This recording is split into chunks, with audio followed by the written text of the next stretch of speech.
ഇന്ത്യയും റഷ്യയും തമ്മിലുള്ള ബന്ധം വഷളാകുന്നു. അതായത് വാഷിങ്ടൺ പോസ്റ്റാണ് റിപ്പോർട്ട് ചെയ്തിരിക്കുന്നത്. ശരിക്കും വഷളാകുന്നു. എന്താണ് അതിൻ്റെ കാരണം? അത് ഏകദേശം ഇപ്പം നിങ്ങൾക്ക് സുനിൽ സക്രി എന്ന് പറഞ്ഞ ലാസ്റ്റ് ഒരു ഇന്ത്യൻ സിറ്റിസൺ ഈ റഷ്യൻ ആർമിയുടെ ഫ്രണ്ട് ലൈനിൽ പോയി. അതേപോലെ 16 പേരാണ് ഇന്ത്യക്കാർ മരിച്ചിരിക്കുന്നത്. ഇപ്പം ഏകദേശ കണക്ക് ഇന്ത്യ ഗവൺമെൻറ് പറയുന്നത് 128ഓളം ഇന്ത്യക്കാരെയാണ് പല റിക്രൂട്ടിംഗ് ഏജൻസി കബളിപ്പിച്ചിട്ട് റഷ്യൻ ആർമി കൊണ്ട് ജോയിൻ ചെയ്തിരിക്കുന്നത്. ഏകദേശ കണക്ക് പറയുന്നത് ഏകദേശം 200ഓളം പേരെ കാണുവാനില്ല.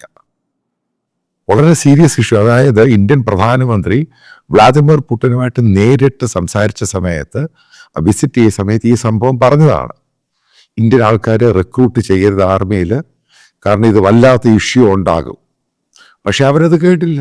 കാരണം അവിടെയുള്ള ആൾക്കാർ ജോയിൻ ചെയ്യുന്നില്ല.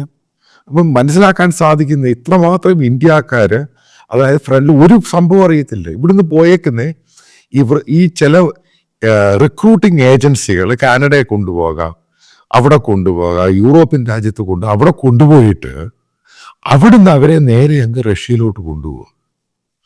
അവർക്ക് പഠിക്കാനുള്ള സൗകര്യം, നല്ല പണം എല്ലാം ഓഫർ ചെയ്ത്, അതായത് കൂലിപ്പട്ടാളത്തെ കൊണ്ട് ചേർക്കുകയാണ്. ഇന്ത്യ ഗവൺമെൻറ് വളരെ സ്ട്രിക്റ്റായിട്ട് പറഞ്ഞത് ചെയ്യരുത്. റഷ്യൻ ഗവൺമെൻറ് അതനുസരിക്കാൻ തയ്യാറല്ല. അപ്പം അതുമായിട്ട് ബന്ധപ്പെട്ട റിപ്പോർട്ടിൽ വാഷിങ്ടൺ പോസ്റ്റിനകത്ത് റഷ്യൻ ഒഫീഷ്യൽസ് പറയുന്നത് ഇന്ത്യ ഗവൺമെൻറ് റഷ്യക്കെതിരെ ഫയർ ചെയ്യാൻ വേണ്ടി ഷെൽസ് കൊടുക്കുന്നു തേർഡ് പാർട്ടി മുതൽ ഉക്രൈന്. ഞങ്ങൾ ആരെയും നിർബന്ധിക്കുന്നതിന് ഇവിടെ ഒന്ന് ജോയിൻ ചെയ്ത് ഞങ്ങൾ എടുക്കുന്നു.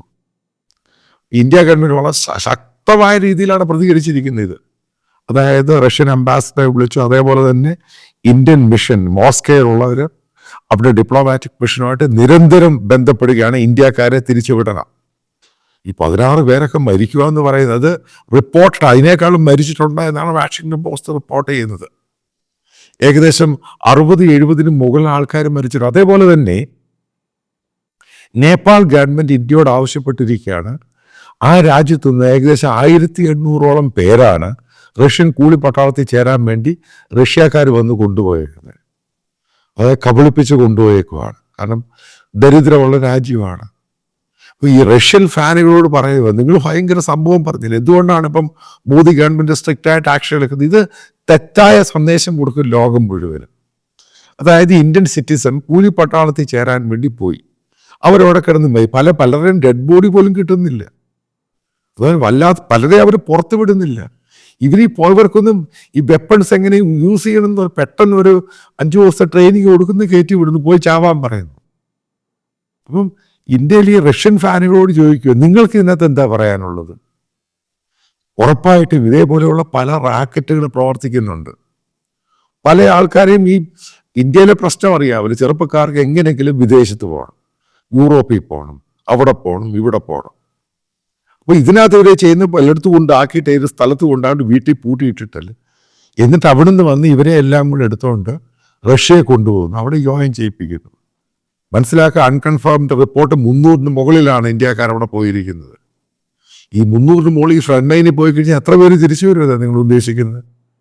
വലിയ ശമ്പളമൊക്കെ വാഗ്ദാനം ചെയ്തിട്ടാണ് കൊണ്ടുപോയേക്കുന്നത്. പഠിക്കാൻ തരും, അത് തരും, അവിടുത്തെ സിറ്റിസൺഷിപ്പ് കൊടുക്കും. ഞാൻ പല ആവർത്തി പറഞ്ഞ് റഷ്യ വാറിൽ തോൽക്കാൻ പോവുകയാണ്. നിങ്ങൾ പറഞ്ഞതല്ല, റഷ്യ ജയിക്കും. റഷ്യ ജയിക്കുമായിരുന്നു. റഷ്യൻ പട്ടാളക്കാരെ എവിടെ പോയി?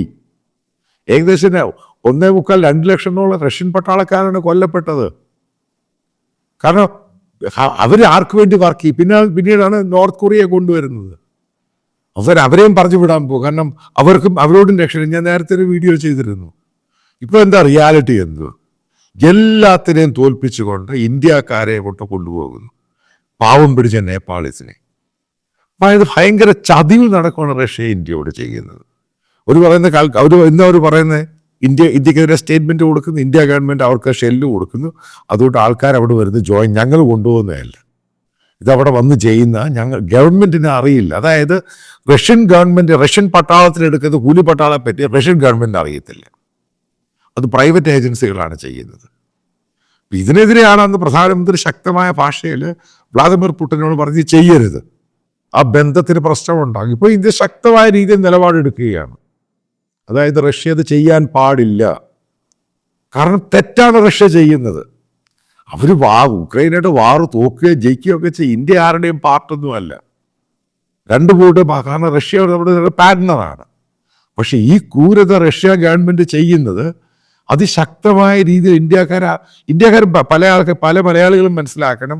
ഈ കള്ളത്തരമുള്ള റിക്രൂട്ട്മെന്റ് പല ഏജൻസികളുണ്ട്, ഇവർക്ക് പല സബ് ഏജൻസികളുണ്ട്.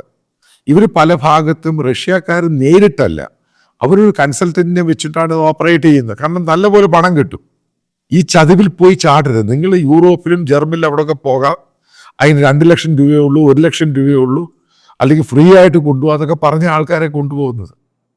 നിങ്ങൾ മനസ്സിലാക്കുക, ഈ രാജ്യങ്ങളിലൊക്കെ ഫ്രീ ആയിട്ട് പോകാൻ നടക്കുന്ന കാര്യമല്ല.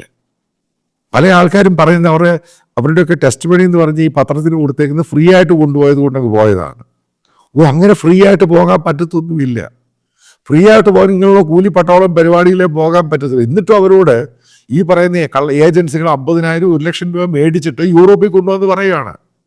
അപ്പോൾ അങ്ങനെ പോയി പാവം പിടിച്ചവരൊക്കെ കയറി ചാടുവാണ്. ചില ആൾക്കാരെ ജോർജിയയിൽ കൊണ്ടുപോകും, മറ്റുള്ള പല ഭാഗത്ത് കൊണ്ടുപോകുന്നു, അസർബൈജാനിൽ കൊണ്ടുപോകുന്നു, അവിടുന്ന് അങ്ങോട്ടൊക്കെ കൊണ്ടുപോയി. അതായത് അതിക്രൂരമായിട്ടാണ് പുടിനും റഷ്യ ഇന്ത്യക്കാരോട് പെരുമാറുന്നത്. മനസ്സിലാക്കുക, ഇന്ത്യക്കാർ പൂർണ്ണമായിട്ടും എന്ന് റഷ്യയുടെ കൂടെ നിന്നവരാണ്. അതായത് ഇന്ത്യ ഗവൺമെൻറ്റിനെ തന്നെ ഇപ്പം വല്ലാത്തൊരു ക്വസ്റ്റ്യൻ മാർക്കിലോട്ട് കൊണ്ടുപോയി. ഉറപ്പായിട്ടും ഇന്ത്യ ഗവൺമെൻറ് വളരെ ശക്തമായ ഭാഷയിലാണ് റഷ്യയോട് പറഞ്ഞിരിക്കുന്നത്. ഡിപ്ലോമാറ്റിക് മിഷൻ അതിശക്തമായിട്ടാണ് ഇടപെടുന്നത്. എങ്ങനെയെങ്കിലും ഇന്ത്യക്കാരെ അവിടെ തിരിച്ചു കൊണ്ടുവരിക. ഇതൊരു മിഷനായിട്ട് ഇറങ്ങുക. അതേപോലെ നേപ്പാളിൻ്റെ കാര്യം അവർക്ക് പറയാൻ ആരുമില്ല. അതുകൊണ്ടാണ് നേപ്പാൾ ഗവൺമെൻറ് ഇന്ത്യയോട് പറഞ്ഞിരിക്കുന്നത് അവരുടെ കാര്യം കൂടെ പറയണം. വെറുതെ ആൾക്കാർ, കാരണം ഡെഡ് ബോഡി പോലും കിട്ടുന്നില്ല. 1500-2000 പേരാണ് പോയിരിക്കുന്നത്. അവരുടെ വീടുകളിലൊക്കെ തിരക്ക് അവിടെ പോയി. അത് വല്ലാത്ത സ്ഥിതിയാണ് റഷ്യ എന്ന് പറഞ്ഞ ഈ ഡിക്റ്റേറ്റർ വ്ളാദിമിർ പുടിൻ കാണിച്ചു കൂട്ടിയിരിക്കുന്നത്. നിങ്ങൾ ആരെങ്കിലും വിചാരിച്ചു ഈ സ്ഥിതി ഇങ്ങനെ വന്നെത്തു വന്ന് ഇന്ത്യയോട് ഈ രീതി ചെയ്യുമെന്ന്? അതായത് ഈ വാറിൻ്റെ പോക്ക് കണ്ടിട്ട് നിങ്ങൾ ആരെങ്കിലും വിചാരിച്ചു? ഇതൊക്കെ ഞാൻ നേരത്തെ പ്രഡിക്റ്റ് ചെയ്തു. കാരണം ഇവരുടെ വാർ ചെയ്യാൻ വേണ്ടി സൈന്യമില്ല, ആൾക്കാരില്ല. കാരണം ഇവിടുന്ന് ആൾക്കാരെ കിട്ടിയാലും പൊക്കി എടുത്തുകൊണ്ട് പോകും. അതായത് ലോകത്തിലെ ഏറ്റവും വൃത്തികെട്ട രാജ്യമായിട്ട് റഷ്യ മാറി.